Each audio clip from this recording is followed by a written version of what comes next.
Hi there, Varan. How are you today? Very good, Craig. Thank you.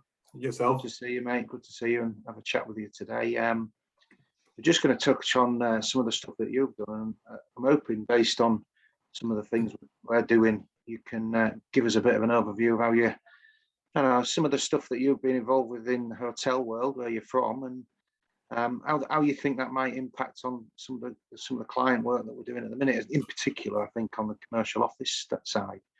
Yes. What things do you think the hotel sector might influence into, or you're seeing influence into commercial office? Hotels, I feel they're doing very good in giving a good experience for their clients. Most of the hotels, so how they come into play is they're giving a great experience from the arrival to departure of the guest and the clientele. And the factors they take onto account is obviously things like the wellness, the amount of food options that you have, the amount of the cuisine.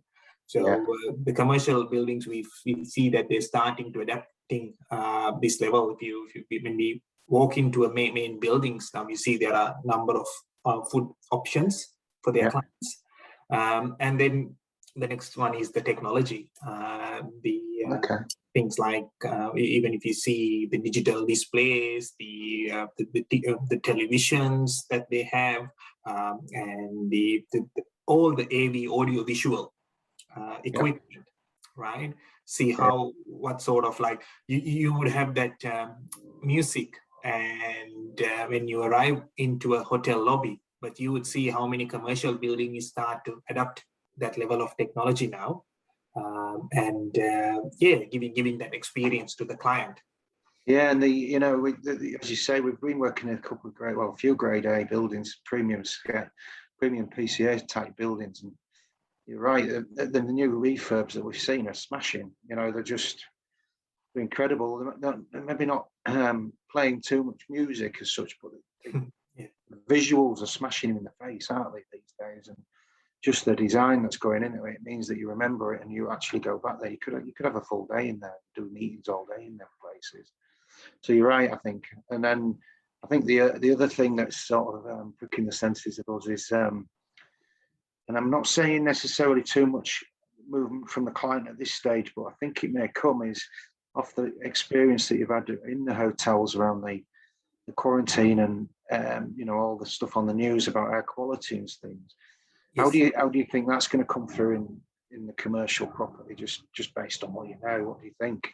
Yeah.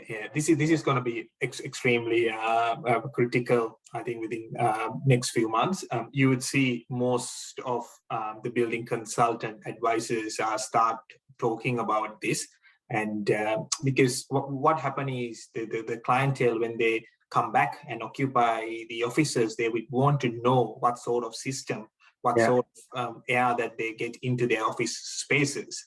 And maybe even prove it, prove to us that this is what it's doing. Is that what you're thinking? Yeah, that's exactly right. So when you have RFI coming, or say asking when you're coming back to the offices, what's the system, you would need to explain to your client, this is how we do things, and to prove that there's a zero chance of transmission within your space.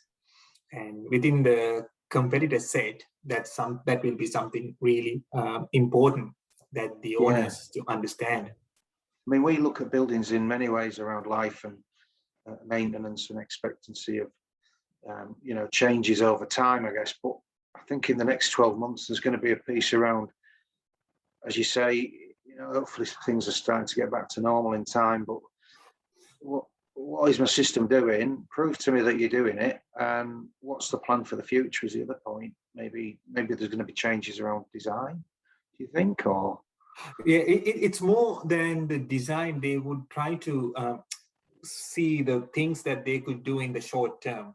Like perfect example is how hotels try to adapt to a hospital case scenario. Like what are the actions they can do within a short term. Right. So if you see from a filter that can go into an air handler unit, right, and then what's the cleaning regime that you do, but do all that, they need to be able to understand first what's the system they have in place. And what have they got? Yeah. What's the current regimes? What's the current maintenance procedures? And does that provide us with a good clean air system? And prove it. Yeah. Yes. Yeah. So that's where the life cycle assessment sort of comes into play, where to understand your system, and then you can adopt, rather than wasting money. You know what's your system, and you can adopt the best solution going forward.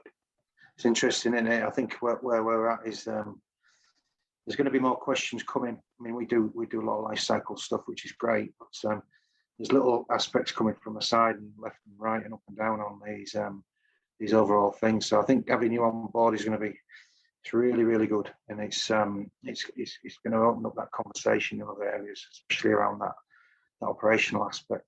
Thanks for your time, Grant. Thank you, Craig. Thanks. See you now.